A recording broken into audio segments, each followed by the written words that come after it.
call the November 2nd, 2017 meeting to order for Dixon County Commission. Would you please stand and join in the flag salute? I pledge allegiance to the flag of the United States of America and to the republic for which it stands, one nation, under God, indivisible, with liberty and justice for all.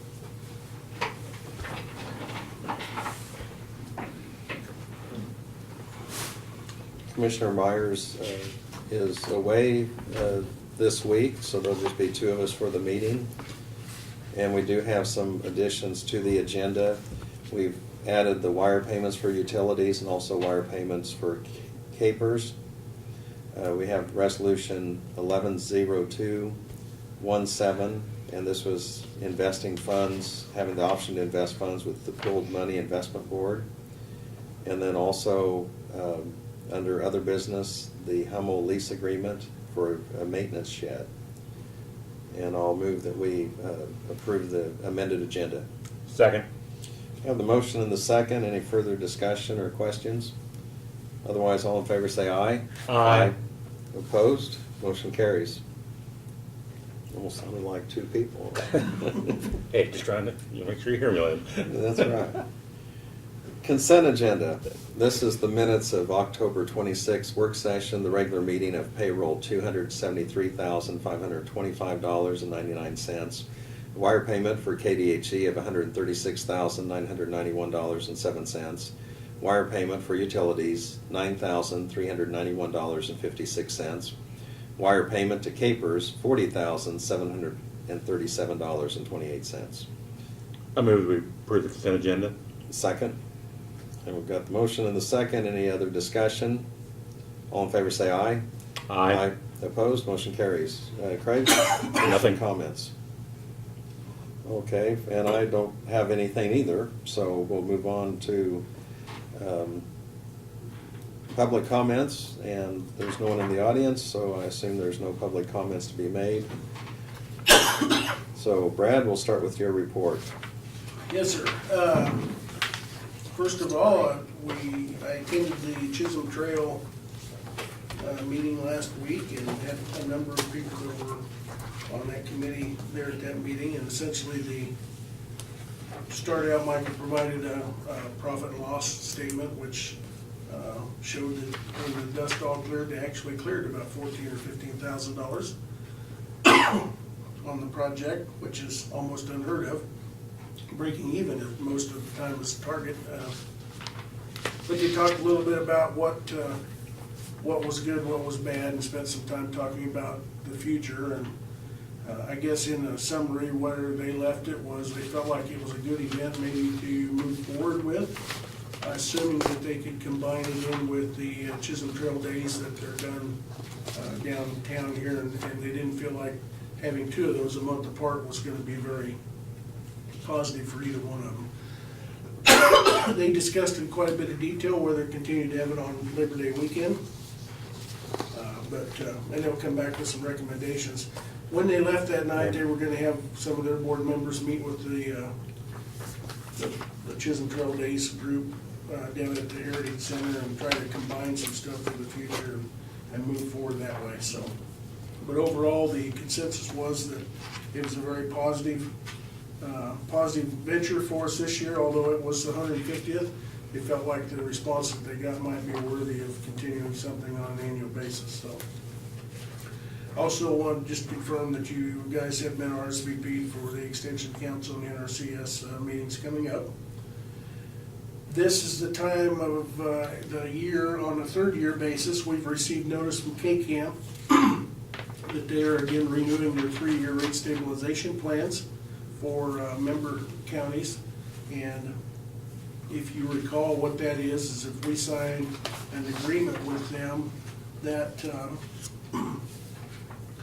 we are committed to K-Camp and that we will stay with them for the next 3 years and not go out to bids on insurance. That they will do two things for us. They will provide us a one-time credit to the 2018 annual property and liability invoice, which in this case is based upon our past invoices and a percentage. So it would be $8,537 that we would get back. And then they would also provide us a maximum, a cap on a maximum increase that could increase, being 2.25% for 18 and 2 to 5% for 19. So they kind of give us some assurance that they won't increase anything above that.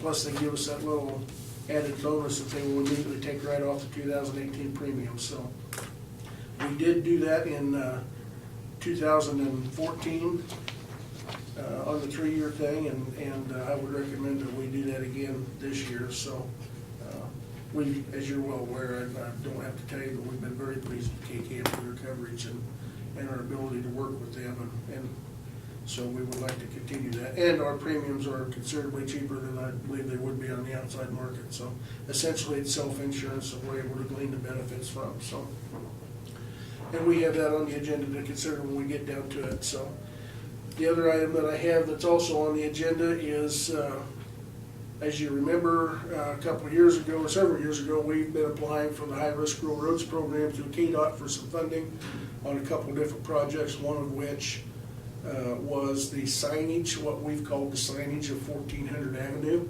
And we were approved for that project for 2019 funding. And so we have the agreement today for the engineering services, the design and engineering services for that project with Caw Valley Engineering. We have 3 copies of that. It's a 3-way agreement between KDOT, Caw Valley, and us to get them going on that project, and they'll provide the design and engineering. And then when the time comes for that project in 2019, it'll be completed. And what it provides is all new signs, up to speed, and all signage from Eden Road on 1400 Avenue across to K43, and then on the other side of K43 at a mile east of Navarre on over to Woodbine, to Union Road. So all of our portion of paved road on 1400 Avenue would provide new signage and may very well provide some new stripage on the road. That remains to be seen. So, but the funding, and if you recall, HRR funding is a 90-10%, 90 state, 10% us. And the other big thing over the normal KDOT contracts is that 90% also pays for the engineering and design. Whereas on a normal bridge project, we have to pay the engineering and design up front out of our pocket. So anyhow, when we get to that part, we've got that agreement to sign to get that moving forward as well. So I have communicated with Larry Goldberg, and at this point, unless you guys tell me different, he can be here on December 7th to talk to you a little bit about some of the changes that he would recommend and how that would affect the cost and the project, and just kind of get a feel for where we're going to go in the future and have an update from him if that works. So, and then we purchased E10 fuel this week. The 2 bids, Robson was $205 and MKC was $208, and we went with Robson, of course. And then in your package you have the up-to-date, year-to-date staffing reports. And as you can see at the bottom, we've been very active the last 30 days or so with we've lost 3 employees, and we're able to fill 4 in 3 different departments, being the health department with an RN. The county attorney filled her vacant assistant county attorney position. Martin was able to fill his vacant position that's been open for quite some time, which brings him to full staff. And then the EMS billing clerk, as you remember, we have, our billing clerk is retiring here in 30 days, I guess, so next month. And so we've got that position filled and able to let Barbara work with Dee over the next 30 days to get acclimated to that. So it's been a pretty active month for hirings. We do have, I noticed in the Adler paper today, we've got our advertisements, and we still have some vacancies. And we'd sure like to have, most of those are in the jail and the sheriff's department, I believe, right now. Knock on wood, the day's young. But it's been kind of a fluid employment venture, so. Next thing is, at some point between, probably sooner than later, we need you to officially determine what the elected officials' pay increase will be for 18. I'm under the assumption, unless you tell me differently, you've allocated 2% in the budget for the non-elected people, and that's already been built into the budget. As you recall, I'm assuming it'll be the same for elected officials, unless you tell me different, but we do need to have an official motion on that for the record during the meeting, so that the auditor is happy with that. So we just, the HR people just need to know on what to figure here, because they do, those changes do go into effect in the middle of December in the software program. And then the last thing is, we talked a little bit in the work session, or talked a lot in the work session about our computer-aided dispatch and our records management system project. And we're prepared to move forward with that, and I will go into a lot more detail on that. But essentially, that's the dispatch and jail and sheriff's department software that operates those departments, and needing to replace the existing software that's no longer supported and 17 years old. So unless you have some questions, I think that's all I've got. Okay, thank you. And Doug did have tours this morning, so he didn't know whether he'd be able to get down before the meeting was over or not, so. We just have a couple of things and notices and communications. Have here from the County News, their publication that they sent out.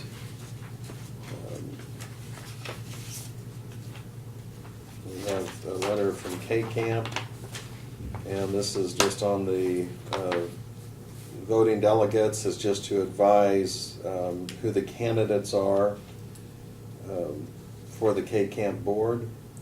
And so we'll have that.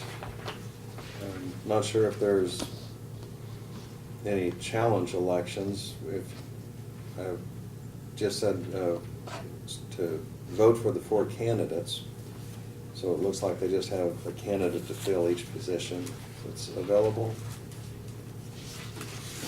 And then also from the state of Kansas, and this is KDHE, and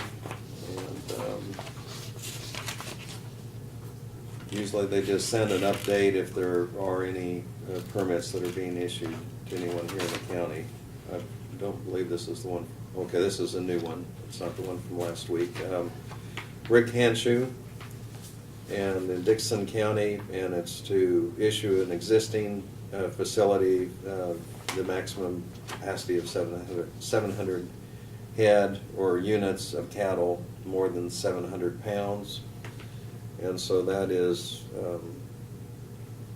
Ramona, Kansas address, but it is a Dixon County property. So it's just right there, pretty close to Marion County line. And I believe that's the only one we have here.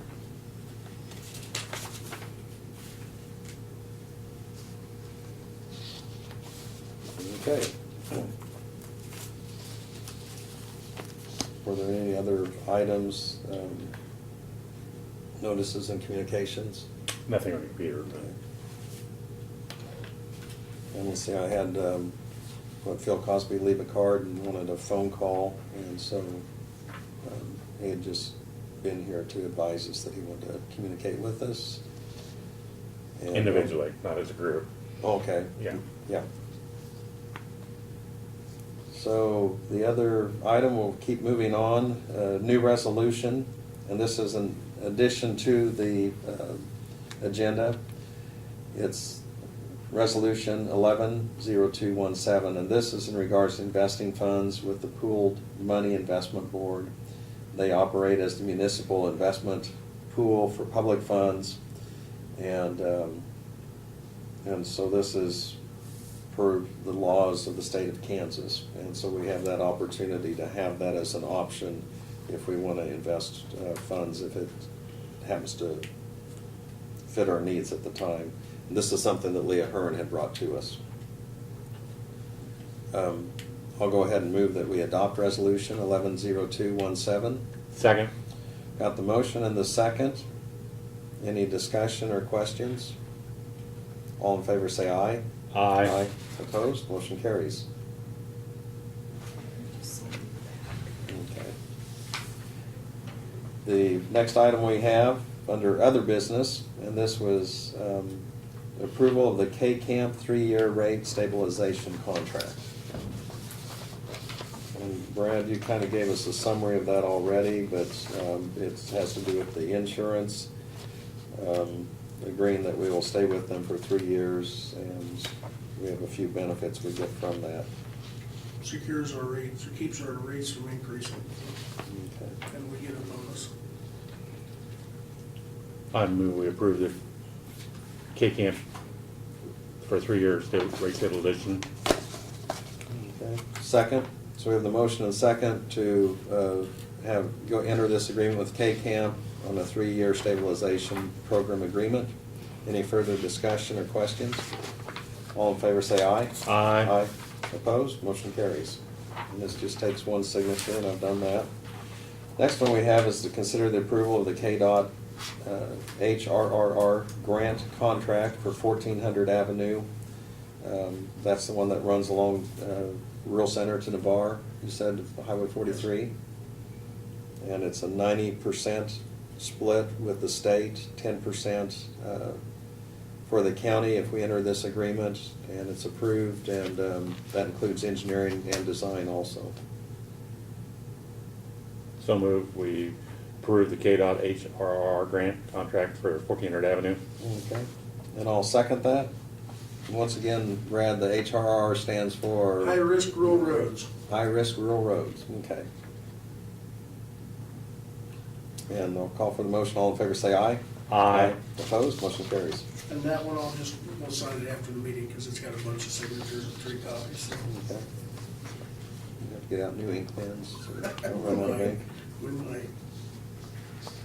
Okay, the last item we have, it's a lease agreement and with the Hummels, and this is on 1400 Avenue. There's a maintainer shed that we have, that we utilize. What was the amount of that It's lease agreement? $125 a year for 10 years, and this is a renewal. We've had that shed there for many years, and we actually have 3 of these sheds now, and we renewed the other one up on 3400 Avenue earlier this year because there was an inheritance with the family due to a death, and anyhow, we renewed that. Otherwise, I'd had 2, but the other 2 are up to speed and have already been renewed, and this one just needs to be renewed for another 10 years with Anita Hummel. I'd move that we enter this lease agreement with the Hummels for the maintenance shed. Second it? Have the motion and the second. Any further discussion? All in favor say aye. Aye. Opposed? Motion carries. We'll need your signature on that, Craig. Oh, okay. And I'll move we adjourn. Second it? Have the motion and second for adjournment. All in favor say aye. Aye. Opposed? Motion carries. We're adjourned.